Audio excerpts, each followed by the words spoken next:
The absurd reality of contemporary China. From weddings to workplaces, a system of deception.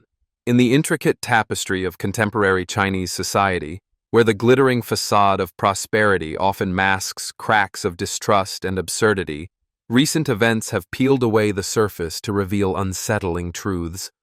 Stories that at first appear trivial, a fraudulent wedding banquet, steamed buns stripped of heritage, school uniforms echoing luxury brands, or even mosquito campaigns enforced with military precision, collectively unveil a systemic paradox. They show how deception, performance, and pretense have become woven into the everyday lives of ordinary citizens.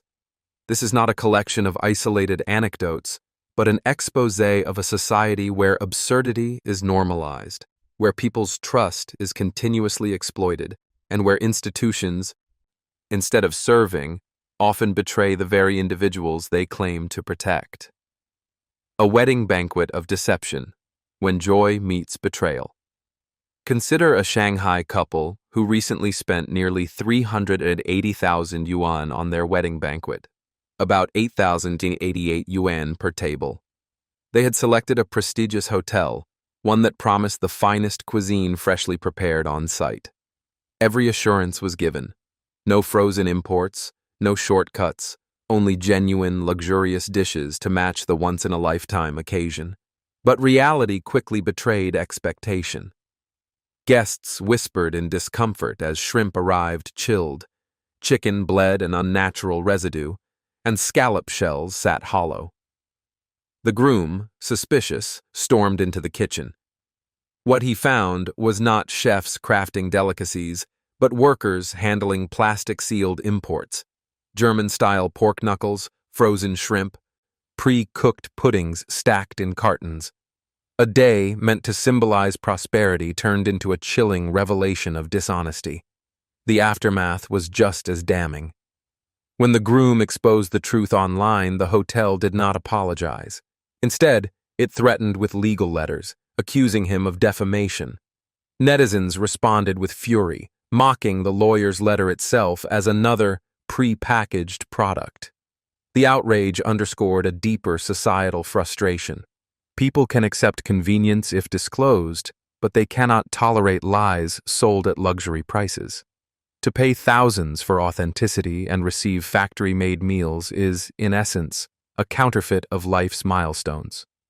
Couples began canceling contracts, retreating to rustic village banquets where authenticity, slaughtered poultry, fresh seafood, and open-air cooking restored a sense of sincerity long lost in the metropolis. This story is not just about food. It is a mirror of modern China's service industry, shiny on the outside, hollow within. The deception corrodes trust, and without trust, no amount of decoration can mask the rot. The decline of Tianjin's steamed bun legacy. The story of Tianjin's century-old steamed buns runs parallel. Once a culinary icon, beloved for thin skins, juicy fillings, and affordable delight, it has deteriorated into a hollow brand. Tourists once queued for hours. Now, outlets stand nearly deserted. The buns that once cost mere cents now sell for 20 yuan apiece, stripped of accessibility.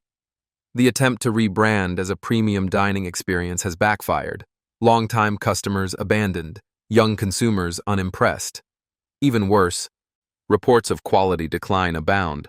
Thicker skins, meager fillings, and frozen shortcuts replacing the old mastery. Hospitality, once warm, has eroded into indifference.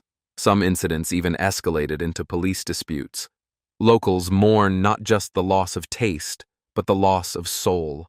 It was not outsiders who killed the brand, but its own neglect, pursuing prestige over sincerity, image over substance. The lesson here echoes that of the wedding banquet. Authenticity is irreplaceable. Once eroded, heritage collapses, not with a bang but with a whimper, leaving behind empty shops and bitter nostalgia. Mosquitoes, dynamic zero, and the theater of governance. In Guangdong, a mosquito eradication campaign during a chikungunya outbreak laid bare another absurdity: governance by performance. Officials declared a goal of achieving dynamic zero mosquito cases by month's end. The slogan instantly evoked memories of the suffocating COVID-19 lockdowns. Emergency teams stormed neighborhoods, spraying fumigation, cutting trees, demolishing structures deemed breeding grounds, even banning pets for fear of water bowls. Residents were forced to surrender keys for inspectors to enter homes. Why such extreme measures for a relatively mild disease? The answer lay not in health, but politics. Jiangmen City was set to host the national games weeks later. Inspections loomed, and appearances mattered more than residents' comfort. When cases declined, officials boasted of victory. Yet soon after, a new directive warned against overzealous enforcement, revealing the cycle: first crackdown, then correction, but never structural reform. Citizens have grown weary of such governance. It is not about solving problems, but staging victories, performances for superiors, not solutions for the people. Mosquitoes became props in a political theater, and residents became unwilling actors. Employment games. The radish pit phenomenon. Absurdity also permeates the labor market. In Jumadian, Henan, a public sector job notice shocked applicants. Diploma holders could apply freely, but undergraduates were restricted to 10 majors and postgraduates to only 4 categories. Instead of rewarding higher education, the system penalized it. Netizens exploded with indignation, accusing the notice of radish pit recruitment, positions tailored for pre-selected insiders. Analysts suggested broad criteria for diploma holders created an illusion of fairness, while narrow filters for advanced degrees eliminated competition from strong candidates. Authorities defended it as job-specific, but few believed the excuse. The practice reflects a nationwide malaise. From gender restrictions to age ceilings, opaque job postings fuel cynicism and erode trust. For students already burdened by exams and debt, such manipulation signals a grim truth. Meritocracy is a myth, and opportunity often depends not on ability, but on connections. School uniforms as luxury fashion. Humor with a dark undertone. From food, we shift to fashion. School uniforms, of all things. In Changsha, Henan, students discovered their plain 86 Yuan uniforms bore uncanny resemblance to a 16,000 Yuan Louis Vuitton jacket. Side-by-side images went viral, the same colors, patterns, and collars. Alumni laughed that they had unknowingly discarded luxury heirlooms. Similar cases soon emerged. Guangxi school jackets mimicking a 69,000 yuan LV baseball coat, others echoing Ralph Lauren designs. The phenomenon sparked humor but also reflection. It revealed that elegance need not cost thousands. When colors and cuts align, even budget apparel can exude sophistication. But beneath the laughter lies an unspoken truth. Chinese youth, pressured by appearances and societal competition, are trapped in a system where even accidental coincidences are reframed through the lens of status. It also highlights a paradox. While children unknowingly wear luxury knockoffs, they simultaneously face relentless academic burdens so severe that the Ministry of Education issued 10 directives to safeguard mental health. No more ranking students, mandatory 2 hours of exercise, limits on homework, and bans on early classes. Officials framed it as urgent, children collapsing under the weight of endless pressure, sleeplessness, and anxiety.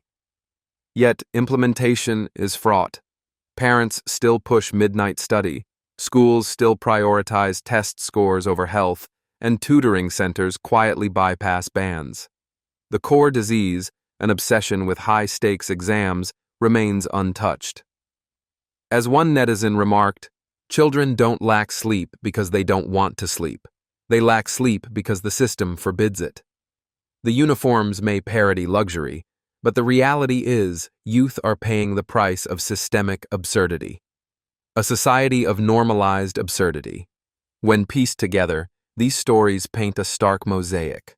A wedding banquet turned fraud, heritage foods hollowed by greed, children dressed in accidental luxury while crushed by study, mosquito campaigns waged like wars, and job markets rigged like games.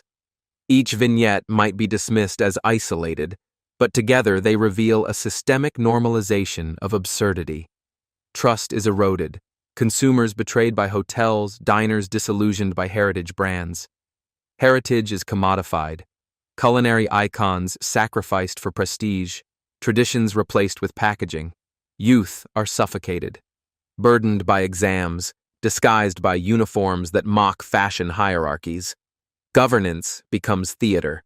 Campaigns fought for optics, not outcomes. Opportunity is manipulated. Recruitment turned into favoritism, crushing aspirations. In this landscape, absurdity is not accidental. It is systemic. It is baked into the logic of profit, power, and pretense. Citizens respond with humor, sarcasm, and online outrage, but the underlying wounds deepen. Searching for authenticity in an age of illusion. What do these stories tell us? That in today's China, authenticity has become the rarest commodity. Whether in food, education, governance, or employment, people yearn for sincerity. Meals that are what they claim, schools that nurture instead of crush, governance that serves instead of performs, jobs that reward merit instead of connections. The rebellion against absurdity lies in this pursuit of authenticity, however small. Couples retreat to rural banquets, locals abandon overpriced buns for street food, students laugh at uniforms that parody luxury, citizens expose excesses of mosquito campaigns, and applicants demand transparency in jobs. These acts are fragments of resistance, signals of a deeper hunger for truth. In the end, the paradox of China today is that, while skyscrapers rise and statistics boast, ordinary lives reveal a different reality, a society adrift between spectacle and sincerity. And until authenticity reclaims its place, the absurd will continue to masquerade as normal.